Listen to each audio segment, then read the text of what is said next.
पिता की friend request. एक बाप की ये इमोशनल कहानी आपका दिल छू जाएगी। ये कहानी है जय नारायण नाम के आदमी की, जो रिटायर्ड हो गए थे और कुछ सालों पहले उनकी पत्नी का बीमारी के चलते निधन हो गया था। घर में वो और उनका बेटा मुरली रहता था। मुरली एक अच्छी कंपनी में जॉब करता था। जय नारायण जी अपने आप को बहुत अकेला महसूस करते थे। उनकी ये अकेलेपन की फीलिंग्स यूं ही नहीं थी। वो दिन भर घर अकेले रहते थे और जब शाम को बेटा काम से वापस लौटता था, लैपटॉप और मोबाइल में लगा रहता था। जय नारायण जी उससे बात करने के लिए, अपना मन हल्का करने के लिए तरस जाते थे।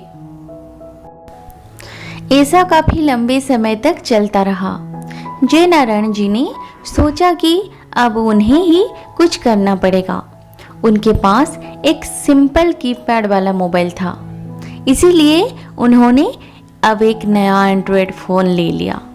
इस फ़ोन में उन्होंने अब सोशल मीडिया का यूज कैसे करना है वो सीखना शुरू कर दिया। शाम को जब उनका बेटा काम से घर आया तो उन्होंने उससे कहा, बेटा मुझे ज़रा सोशल मीडिया कैसे इस्तेमाल करते हैं सिखा दोगे? मुरली उस रोज़ थोड़ा चिढ़ा हुआ नज़र आ रहा था। उसने अपने बाप को कहा कि मैं यहाँ इतना थक कर काम से लौटा हूँ और आपको कुछ नया सीखना है। मेरे बारे में नहीं सोचते कि थोड़ा आराम करने दो। जय नारायण जी अपने बेटे की बातें सुनते रहे, कुछ ना बोल पाए। उन्हें अंदर से बहुत बुरा लग रहा था, लेकिन वो अपने आंसू रोके हुए थे। अगले दिन सुबह जय नारायण जी ने अपने बेटे के लिए उसके मनपसंद का नाश्ता बनाया। नाश्ता करते हुए बेटे का मूड अच्छा लग रहा था, इसीलिए जय नारायण जी ने फिर से उससे कहा कि बेटा मैंने सोशल मीडिया पर अकाउंट तो पड़ोसी के लड़के से बनवा लिया है। अब तू मुझे बता दे कि इस पर पोस्ट कैसे करते हैं।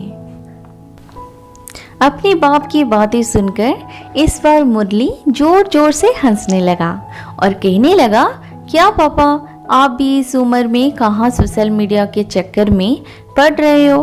आप धार्मिक किताबें पढ़ो, भगवान का नाम लो। इतना कहकर अपना नाश्ता खत्म करके मुरली अपने काम के लिए निकल गया। जय नारायण ने उसके बाद भी एक दो बार अपने बेटे से सोशल मीडिया सीखने के लिए कहा, लेकिन उसने अपने बाप की बात पर ध्यान नहीं दिया। एक दिन रात को मुरली पानी पीने के लिए उठा तो उसने देखा कि उसके पापा की कमरे की लाइट चालू है। उसे थोड़ी चिंता हुई, इसीलिए उसने खिड़की से झांक कर देखा तो उसके पापा मोबाइल पर सोशल मीडिया पर कुछ पोस्ट कर रहे थे। वो वहाँ से अपने रूम में चला गया और सो गया। मुरली सवेरे नींद से जागा और जब उसने अपना सोशल मीडिया चेक किया तो वहाँ पर उसके पापा की फ्रेंड रिक्वेस्ट आई थी। फ्रेंड रिक्वेस्ट एक्सेप्ट करने के बाद जब मुरली ने अपने पापा का अकाउंट चेक किया तो उसमें सबसे पहली पोस्ट जो थी उसमें उसी के बचपन की फ़ोटो डाली हुई थी और लिखा था, हैप्पी बर्थडे बेटा।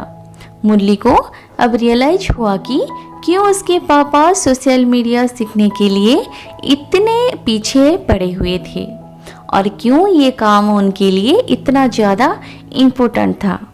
उसकी आंखें नम हो गई। वो सीधा अपने पापा के कमरे में गया और उनके गले लगकर उनसे माफ़ी मांगने लगा।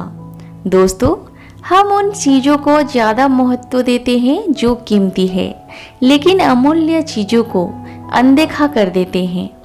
माँ बाप और बाकी रिश्ते, इनको कोई भी कितनी भी कीमत देकर कभी खरीद नहीं सकता। इसीलिए इनके वैल्यू करना शुरू करो।